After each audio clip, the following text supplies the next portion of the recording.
India سے کسی نے پوچھا ہے میری شادی کو 2 سال ہو گئے ہیں لیکن میری اولاد نہیں ہے، میرے شوہر کہتے ہیں کہ تیرے میں کمی ہے اس وجہ سے اولاد نہیں ہوتی، بہت زیادہ گالیاں بھی دیتے ہیں، روز جھگڑتے ہیں، بولتے ہیں کہ طلاق دے دوں گا، میں کیا کروں سمجھ میں نہیں آتا۔ بہت ہی کوئی، اگر یہ بات آپ نے صحیح لکھی ہے تو یہ بہت ہی کوئی نالائق قسم کا میاں آپ کو مل گئے ہیں، اللہ تعالیٰ ان کو ہدایت دے۔ خیر ہم تو آپ کو یہی کہیں گے گھر بسائیں آپ، لیکن یہ بعض مرد ایسا کر رہے ہوتے ہیں، اولاد نہیں ہوتی تو بیوی کو تانے دیتے ہیں، یہ ان میں اور گدھے میں کوئی فرق نہیں ہے، کیونکہ اس کا کسی سے کیا تعلق ہے بھائی، کوئی اس میں کسی کا کیا قصور ہے؟ اگر بالفرض کوئی بیماری بھی ہے بیوی کو تو اس میں بیوی نے جان کر تھوڑی وہ بیماری کی ہے۔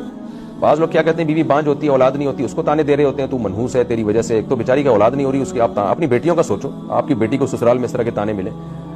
تو ہدایت کی دعائی کر سکتا ہوں میں، اور کیا ہے۔ بار بار تانے دینا تیری اولاد نہیں ہو رہی طلاق دے دوں گا، تو ایسے میاں کو کہنا چاہیے دے دیں آپ، جان چھڑائیں کہیں اور شادی کریں گے۔ بعض اوقات غصے میں کہہ دیتا ہے آدمی، تو نارملی بھی اگر کہہ رہا ہوں نا کہ تیرے اولاد نہیں ہو رہی تو یوں ہے میں طلاق دے دوں گا، تو ان کو بولا بھائی دے جان چھڑایا، چپکنا نہیں چاہیے ایسے فضول آدمی کے ساتھ۔ یہ ایک جنرلی میں نے قاعدہ بتایا کہ ایسے آدمی کے ساتھ چپکنا نہیں چاہیے۔ باقی کسی کو کوئی مجبوری ہو تو وہ پھر وہاں کے علماء سے یا کوئی جو بھی لوگ ہیں جو صحیح گائیڈ کر سکتے ہیں ان سے اپنے ذاتی حالات بتا کے مشورہ لے لیں،